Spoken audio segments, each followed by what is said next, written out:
On the front media में आप लोग का भी माध्यम से बोल रहा हूँ, वैसी कोई अगर घटना है ज़मीन को लेके तो मुझे प्रमाण दे दे लोग, मैं इस्तीफ़ा दे दूँगा। मैं कभी ज़िंदगी में राजनीतिक नहीं करूँगा, लेकिन इतना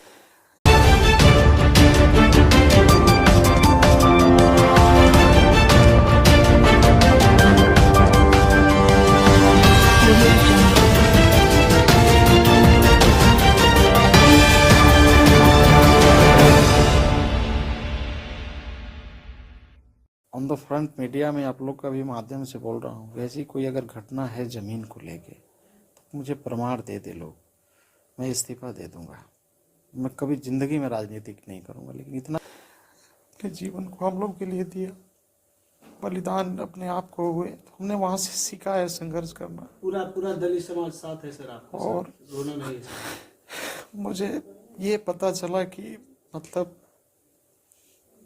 मैं दलित हूँ, चमार का बेटा हूँ, इन लोग चुनाव में मुझे हराना चाहे, मैं चुनाव जीत गया, गरीबों का आशीर्वाद मेरे ऊपर रहा। उसके बाद आज मैं जीवित हूँ, इसका भी मतलब कारण वही है कि गरीबों का आशीर्वाद अभी भी मेरे ऊपर है। सही समाज के जो गरीब लोग हैं वो सभी का आशीर्वाद मेरे ऊपर है, तभी मैं जीवित हूँ। नहीं तो मारा था मरने के लिए ही। तो फिर भी जब तक मैं जिंदा रहूंगा लड़ाई लड़ता रहूंगा, मैं पीछे नहीं भागूंगा। इन लोगों से लड़ाई मेरी होती रहेगी। मुझे अफसोस हो रहा है ये, लेकिन मेरे समाज से ही लोगों को, चमार समाज के लोगों को जेल में डाला गया, ये मेरे लिए दुर्भाग्य की बात है।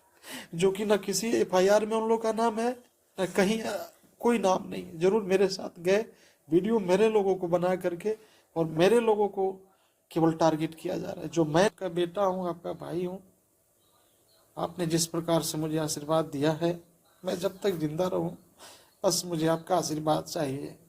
और जो भी आपकी लड़ाई है, मैं आपका लड़ाई लड़ता रहूंगा, पीछे कभी नहीं हटूंगा।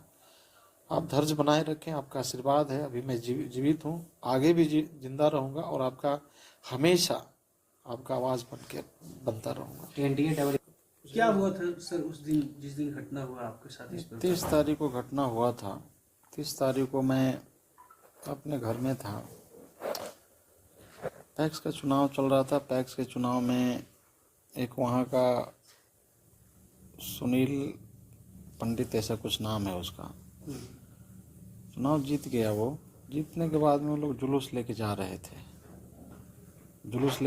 तो मेरा, हालांकि वो लोग का गांव में जाने का मेन जो रास्ता है उसमें नहीं जाके वो लोग डाइवर्ट किया, मेरे स्कूल वाला रास्ता में आया। वो उस स्कूल से, उस रास्ता से भी गांव में जाता है रास्ता, लेकिन वो थोड़ा दूरी हो जाता है।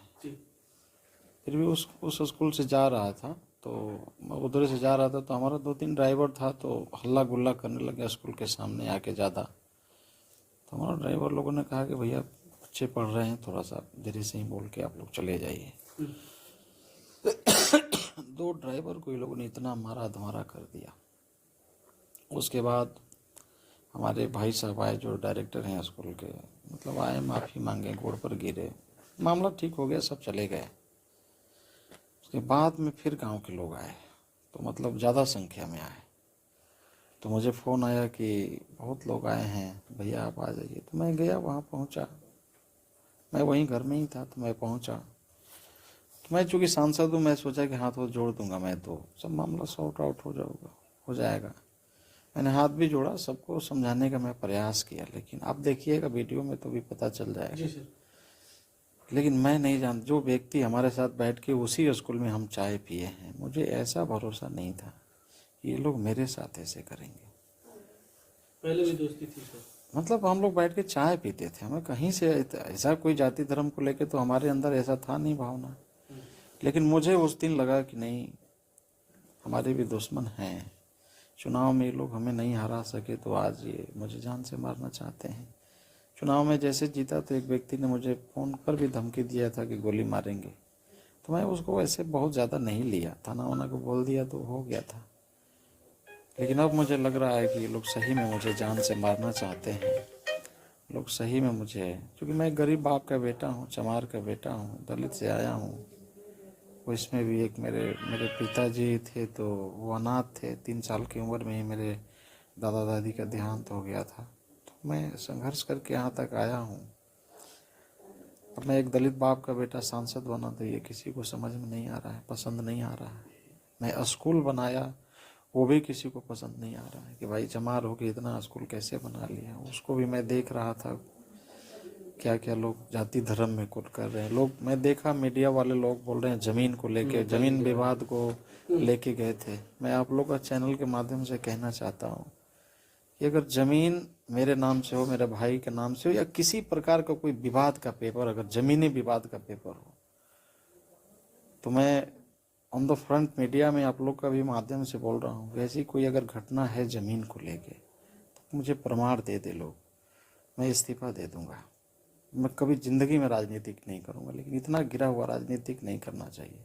हम लोग भी राजनीतिक किए हैं, हम लोग भी राजनीतिक में हैं, और विचारधारा की लड़ाई होती थी, क्योंकि हम लोग बाबा साहब को मानने वाले लोग हैं और हम लोग बाबा साहब से सीखे हैं कि किस प्रकार से बाबा साहब ने अपने जीवन को हम लोग के लिए दिया, बलिदान अपने आप को हुए, तो हमने वहाँ से सीखा है संघर्ष करना। पूरा दलित समाज साथ है सर आपके और साथ, रोना नहीं है सर। मुझे ये पता चला कि मतलब मैं दलित हूँ, चमार का बेटा हूँ, इन लोग चुनाव में मुझे हराना चाहे, मैं चुनाव जीत गया, गरीबों का आशीर्वाद मेरे ऊपर था। उसके बाद ये लोग अब हमें मारना चाहते हैं, मुझे यही लग रहा है। देखिए हेड इंजरी हुआ, थोड़ा सा और इधर लगता मर जाते। मैं तो समझा ही रहा था हाथ जोड़ के सब लोगों के, ठीक है जो हुआ सो हुआ, मेरे ड्राइवर को मार लिया, आप लोग जाइए, आप कोई दिक्कत नहीं है। लोग यहाँ मैं देखा बहुत सारा लोग कमेंट कर रहे हैं क्या क्या, कुछ लोग क्या क्या बोल रहे हैं, सबका जवाब तो नहीं दे सकते, लेकिन ज़रूर जब तक मैं जिंदा रहूँगा गरीबों का आवाज़ बनता रहूँगा तब तक इस पर। कौन लोग थे सर? ये सब वही लोग हैं जो हमारे साथ इलेक्शन में अगेंस्ट में थे, आज भी हैं। मारने का वही लोग दिखा रहा है, भाई ग्रामीणों से झगड़ा हुआ। मैं बोल रहा हूँ कि उस गांव में जाके देख लीजिए कितना वोट मुझे मिला है। मेरी लड़ाई ग्रामीणों से नहीं है, वहाँ 12-13 लोग थे जिन लोगों ने मुझे पहले से उसमें उस भीड़ में छुप के थे, जो मुझे ही मारना चाह रहे थे। मेरी लड़ाई ग्रामीणों से कभी थी, न है, न रहेगी। मेरी लड़ाई सामंतवादियों से थी, मेरी लड़ाई असामाजिक तत्वों से थी, है और रहेगी, और जब तक मैं जिंदा रहूंगा इनसे लड़ता रहूंगा। एक एक करके सर दलित समाज के नेता को ऐसे टारगेट किया जा रहा है कि इन लोग की मंशा क्या है? मंशा यही है, सब तो साफ प्रतीत होता है। आप समझ सकते हैं कि एक सांसद जब इस देश में सुरक्षित नहीं है, हम लोग लाखों लोग 5,13,14,000 तो मुझे ही लोगों ने वोट दिया, ऐतिहासिक वोट। आज तक कोई वोट नहीं लाया उतना। हमारे आदरणीय बाबू जगजीवन राम जी उस धरती से आजीवन सांसद रहे, तो ये गरीब बाप को, बेटा को मुझे अवसर मिला। उतना भाजपा भी आज तक नहीं वोट ला सका, कोई नहीं लाया जितना मैं लाया। तो मुझे गरीबों का, सब लोगों का, आज मैं जीवित हूँ इसका भी मतलब कारण वही है कि गरीबों का आशीर्वाद अभी भी मेरे ऊपर है। सही समाज के जो गरीब लोग हैं वो सभी का आशीर्वाद मेरे ऊपर है, तभी मैं जीवित हूँ। नहीं तो मारा था मरने के लिए ही। तो फिर भी जब तक मैं जिंदा रहूंगा लड़ाई लड़ता रहूंगा, मैं पीछे नहीं भागूंगा। इन लोगों से लड़ाई मेरी होती रहेगी। मुझे अफसोस हो रहा है कि जो मेरे लोग हैं उनको पकड़ा गया और जेल में डाला गया, निर्दोष लोगों को जेल में डाला जा रहा है, मेरे समाज के लोगों को जेल में डाला गया। आज भी देखिएगा, वो मैं एमपी हूँ, मुझे मारा गया, मेरे ऊपर हमला किया गया, लेकिन मेरे समाज से ही लोगों को, चमार समाज के लोगों को जेल में डाला गया। ये मेरे लिए दुर्भाग्य की बात है, जो कि न किसी एफआईआर में उन लोगों का नाम है, न कहीं कोई नाम नहीं। जरूर मेरे साथ गए, वीडियो मेरे लोगों को बना करके, और मेरे लोगों को केवल टारगेट किया जा रहा है। जो मैं नाम दिया हूँ, जिसने मुझे मारा है, आज तक अभी तक गिरफ्तार नहीं हुआ। पहले भी दुर्भाग्य है। पहले भी आपको धमकी दी गई, अब इस बार आप पर हमला किया गया। मैं जैसे चुनाव जीता, फोन करके लोगों ने कहा था कि हम तुमको गोली मारेंगे, इतना गोली मारेंगे चेहरा नहीं पहचान करोगे। तो मैंने बोला था, सुरक्षा के पर्पज सरकार क्या कर रही है आपके लिए? सुरक्षा क्या बताया जाए भैया, एसपी, डीएसपी, थाना प्रभारी सब तो वहीं थे जहाँ घटना हुआ। मुझे लोग मार दिया, मैं बेहोश हो गया, मेरे लोग गाड़ी में लाद करके लेके आ रहे थे। उसके बावजूद भी लोग, वही 12, 13, 15 लोग जो थे, वो लाठी पत्थर से मतलब मेरा गाड़ी पर भी वार किए। उसके बावजूद भी सब तो वही थे, क्या कहिए। पुलिस प्रशासन वहाँ पे मौजूद थी? सब था। सब कुछ। एसपी डीएसपी दोनों, डीएसपी एसपी थाना प्रभारी सब तो वही था। थाना पर जब मेरा सर पे लोगों ने मारा तो थाना प्रभारी गुजरा वही था, सब तो वही था। समाज से क्या अपील करना चाहेंगे सर? मैं समाज से अपील यही करना चाहूँगा कि आपका बेटा हूँ, आपका भाई हूँ। आपने जिस प्रकार से मुझे आशीर्वाद दिया है, मैं जब तक जिंदा रहूँ बस मुझे आपका आशीर्वाद चाहिए। और जो भी आपकी लड़ाई है मैं आपका लड़ाई लड़ता रहूँगा, पीछे कभी नहीं हटूँगा। आप धैर्य बनाए रखें, आपका आशीर्वाद है। अभी मैं जीवित हूँ, आगे भी जिंदा रहूँगा और आपका हमेशा आपका आवाज़ बनता रहूँगा। एनडीए डबल इंजन की सरकार है सर, अपराधियों को लगता है कि सजा मिलेगी? देखिए, सज़ा मिलना होता तो आज 30 तारीख का घटना है, जो मैं नेम्ड एफआईआर किया, सज़ा मिल गया होता। लेकिन मुझे लग रहा है कि पता नहीं कहाँ से क्या हो रहा है।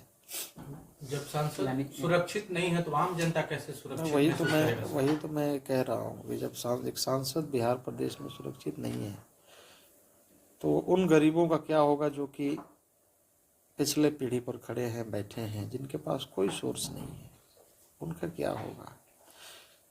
हो भी रहा है, हमारे गरीब भाइयों को मुर्गा मुर्गे जैसा मार दिया जाता है, कौन पूछता है। तो चलिए, फिर भी मैं आप सब लोगों से, चैनल के माध्यम से मैं आप सभी लोगों को अपील करना चाहूँगा कि जरूर, मैं मीडिया में जो गंदे बात चलाया जा रहा है ऐसा नहीं होना चाहिए, परसेप्शन क्रिएट किया जा रहा है, ऐसा नहीं होना चाहिए। मैं देख रहा हूँ जमीन का मामला लिखा जा रहा है, मुझे कोई बता दे कि कौन सी जमीन का विवाद है, कोई पेपर ऊपर तो दिखाओ। मैंने कितना लोगों को आज तक ऐसा गिरते हुए, मतलब आप जरूर पत्रकारिता का मतलब आपके हाथ में कलम है, इसका मतलब ये नहीं कि एक दलित बाप का बेटा हूँ मैं सांसद, दलित सांसद हूँ, इसका मतलब ये नहीं कि आप इतना भी गिर जाइए कि मतलब सांसद का मर्यादा को बचाइए। और आप सोच रहे हैं कि मैं मतलब मर जाऊंगा, नहीं। वाईजेड सिक्योरिटी सुरक्षा की मांग कर रहे हैं।